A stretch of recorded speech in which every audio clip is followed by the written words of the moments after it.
बड़ी खबर से करेंगे। बांकीपुर उपचुनाव का मतदान खत्म हो चुका है। प्रत्याशियों की किस्मत अब ईवीएम में कैद हो गई। लेकिन सबसे बड़ी चिंता की बात यह है कि बांकीपुर में बेहद ही कम मतदान हुआ है। शाम 5 बजे तक 33.60% मतदान की खबर है। यह आंकड़ा कुछ और बढ़ सकता है, लेकिन बेहद ही कम वोटिंग के बाद ये सवाल उठ रहे हैं, इससे किसको फायदा और किसको नुकसान होगा। आखिर बांकीपुर के मतदाता वोट डालते क्यों नहीं हैं? 3 लाख से ज्यादा वोटर, मैदान में 25 उम्मीदवार, 1 विधानसभा सीट और 3 धुरंधर।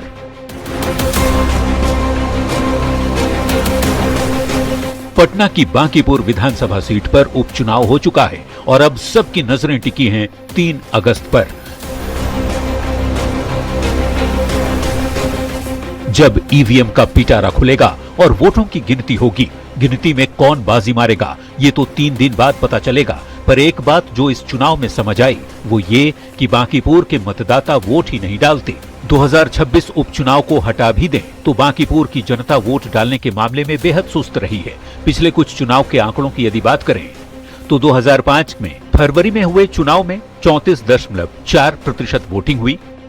2005 में अक्टूबर नवंबर में हुए चुनाव में 33.2% वोटिंग हुई, जबकि 2006 के उपचुनाव में 19.85% वोटिंग हुई।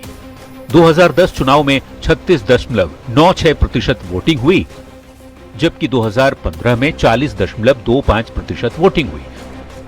2020 में 35.92% वोटिंग और 2025 में करीब 41% वोटिंग की गई।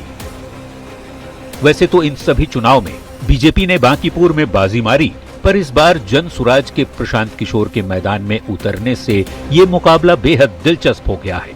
बांकीपुर विधानसभा सीट बिहार के सबसे जागरूक मतदाताओं की आबादी वाली सीट है। इसके बावजूद इतनी कम वोटिंग प्रतिशत होने पर सवाल तो उठता ही है कि आखिर बांकीपुर के मतदाता वोट क्यों नहीं डालते। न्यूज 18 के लिए पटना से संवाददाता रजनीश कुमार, विनीता मिश्रा और आनंद अमृत राज के साथ ब्यूरो रिपोर्ट।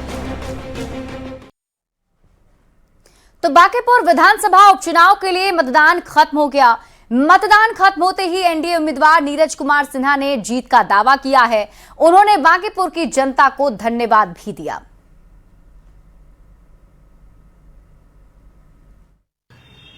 तो बांकीपुर विधानसभा उपचुनाव खत्म हो चुका है और इस वक्त हमारे साथ बीजेपी के उम्मीदवार, एनडीए उम्मीदवार नीरज सिन्हा मौजूद हैं। नीरज जी, चेहरे पे मुस्कुराहट, क्या इशारा कर रहे हैं?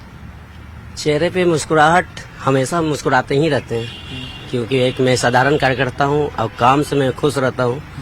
और ये उपचुनाव में और लोकतंत्र के महापर्व में बांकीपुर की जनता ने जो मतदान किया है खुलकर और उन्होंने जो आशीर्वाद दिया है, ये बांकीपुर की जनता का विश्वास का जीत है और विकास का जीत है। मुकाबला आपको कड़ा दिखा क्या है? भैया कोई मुकाबला कड़ा नहीं है। ये बांकीपुर की जनता का जो आशीर्वाद है, उन्होंने जो मतदान किया है वो आशीर्वाद के रूप में दिया है। मैं बांकीपुर की जनता और कार्यकर्ताओं को, जो जितने भी कार्यकर्ता, मैं उनका आभार प्रकट करता हूं। उन्होंने इस बांकीपुर के एक उपचुनाव लोकतंत्र का महापर्व में जो उन्होंने आशीर्वाद दिया है, वो दिखाता है कि बांकीपुर में हमारी पार्टी की जीत होने वाली है काफी अंतरों से।